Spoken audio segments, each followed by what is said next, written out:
Bulletin के आगाज में आपको बताते हैं कि अब पाकिस्तानी एंटरप्रेन्योर्स भी गूगल लॉन्च पैड के लिए अप्लाई कर सकते हैं।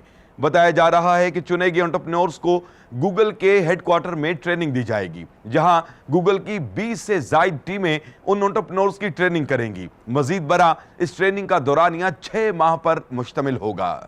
और अब आपको बताते हैं कि अमेरिकी माहिरीन ने एक ऐसी जदीद स्क्रीन तैयार की है जो हवा को मुतासर किए बगैर आलूदगी को रोक सकती है। इस स्क्रीन के अंदर ऐसे बारीक फिल्टर्स का इस्तेमाल किया गया है जो इंसानी बाल से कई गुना छोटे हैं। माहिरीन का कहना है कि स्क्रीन को विंडो के तौर पर इस्तेमाल किया जा सकता है। और अब बुलेटिन के आखिर में आपको बताते हैं कि मारूफ अमेरिकी मल्टीनेशनल टेक्नोलॉजी कंपनी एप्पल ने फेस आईडी का फीचर मुतारिफ करवा दिया है। यह फीचर आपके चेहरे की शनाख्त के जरिए आपके फोन को अनलॉक करेगा। यह फीचर एप्पल के नए मोबाइल फोन आईफोन एक्स में मुतारिफ करवाया गया है, जिसको रवां साल नवंबर के महीने में मुतारिफ करवाया जाएगा। बताया जा रहा है कि इस मोबाइल फोन की कीमत 1 लाख रुपए से शुरू होगी।